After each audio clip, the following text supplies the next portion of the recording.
Hello, my name is Brandon Snyder, and today we are going to be talking about the hidden dangers of tillage. First, we will discuss a little bit of background information about tillage in case you're not familiar with the subject. Tillage is a very old and outdated method of farming that is still in use today. This practice involves taking the top layer of soil, flipping it over, leaving the bottom portion exposed as you can see in the image to your right. So basically, the tractor is pulling the equipment along, flipping the soil and mixing the crop residue inside of it as you can see behind the equipment. In front of the tractor, you can see how the crop residue is just laying flat on the soil.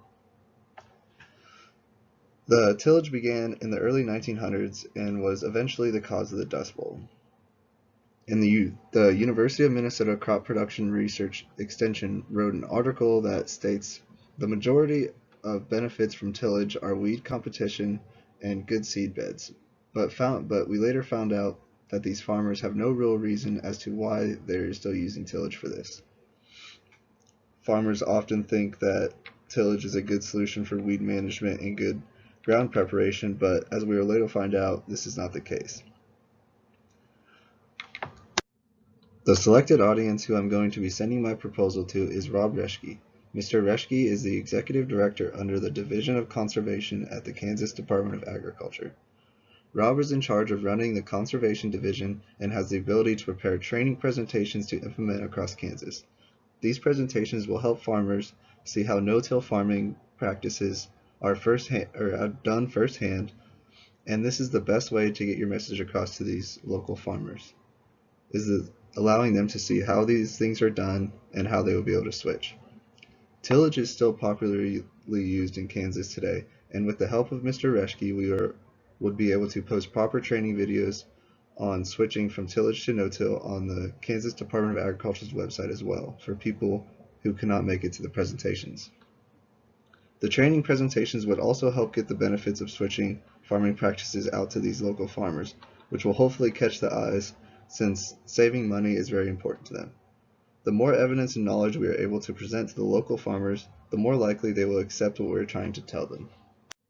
The problem with tillage is best described by the Crop Research Extension team at Iowa State University, who stated that tillage has become negatively impacting soil quality all along. Tillage fractures the soil, disrupts soil structure, accelerating surface runoff and soil erosion. Another major problem with tillage is when you flip the soil over and you are exposing the soft, vulnerable dirt to water impacts from rain and wind.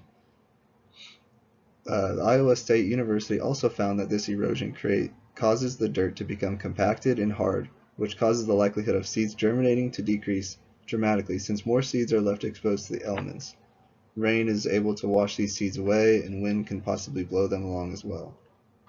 The article, Tillage Effects on Wheat Emergence and Yield at Various Seed Rates, published by the Crop Watch publisher, found that tillage caused around an extra 5 to 7% of overseeding. Overseeding combined with less efficient soil and a lower likelihood of seeds germinating can put a pretty big hit on the farmer's costs, which in turn will make our food cost more as well. The importance of this issue is huge. Everyone needs food and the population is only rising. With the amount of land we already have limited, we must rely and maintain the agricultural land we have now. Humans must expand for more places to live, which only decreases the amount of land left we have to use for food.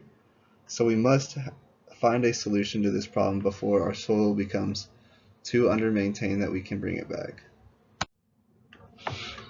To look at the problem with tillage further, we will begin looking deeper into the negative effects it has on both the soil and the environment. The Penn State Extension Program wrote an article called Soil Quality Information.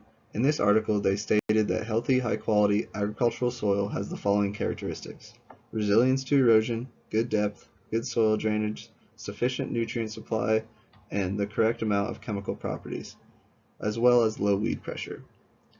Tillage has been found to not only affect one of these characteristics, but all of them. Coming back to our article, Frequent Tillage and its Impact on Soil Quality, written by the Iowa State University Extension Program, they found that tillage contributes to water pollution due to the sediment from soil erosion. They also discovered that this sediment transports phosphorus and nitrogen from the fields into lakes and streams. This leads to eutrophication, which is a serious surface water quality problem. Tillage impacts the other soil quality characteristics as well. It decreases depth and drainage and increases weakness to soil erosion from exposing the vulnerable side of the soil to the wind and water. As you can see to the right, the soil differences from the right hand to the left hand are shown. The right hand contains soil that was left undisturbed, and the left hand contains soil that was tilled up, and you can see the clumps formed due to water and wind compacting the soil down, which leads to lower seed germination and lower crop yields.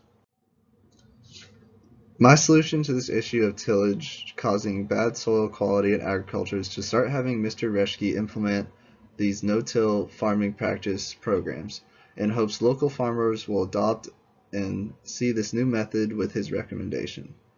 No-till farming is different from tillage because the soil is left alone and undisturbed between crop cycles.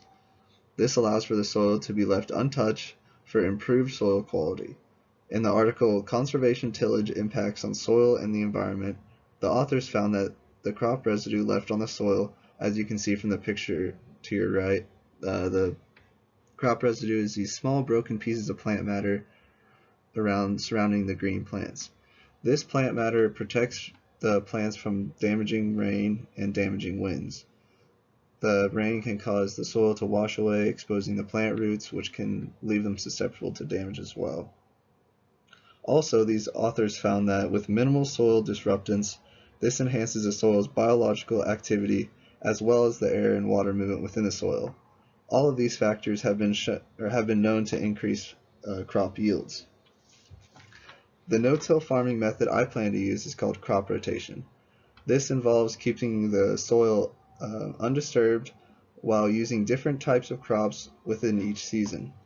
The different crops require different levels of nutrients, so when each crop cycle is over, the soil has time to recuperate before the next cycle of crops comes. The benefits of no-till go far beyond just the soil.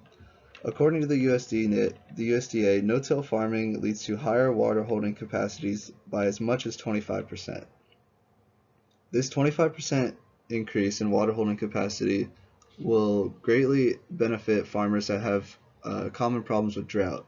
If the soil is able to hold more water, it'll last longer and they'll experience less negative effects of that drought.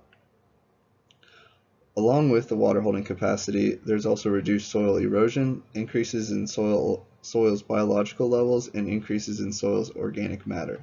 As we saw earlier, these are all high quality characteristics of soil for agriculture. Improving these characteristics leads to improved crop yields and lowered cost. The USDA also claimed that the average farmer could save several $1,000s each year just switching to no-till. They would also save an additional roughly $8,500 in saved diesel fuel. Now, if every farmer across the United States was to implement at least one crop of no-till, this would save the United States a minimum of 306 million gallons of fuel in 1 year. So as we can see, the benefits of no-till spread from the local farmer level all the way across the nation and even into the ecosystem. I think the best way to sum up the benefits from switching from tillage to no-till is a quote from the article Conservation Tillage Impacts on Soil, Crop, and the Environment. The quote is, "Therefore, conservation tillage with zero or minimum tillage involved has the potential to break the compact zone in the soil with reduced soil disturbance, offers to lead to a better soil environment and crop yield with minimal impact on the environment." Thank you for listening to my presentation, and if there are any interest in the references used, they are listed here.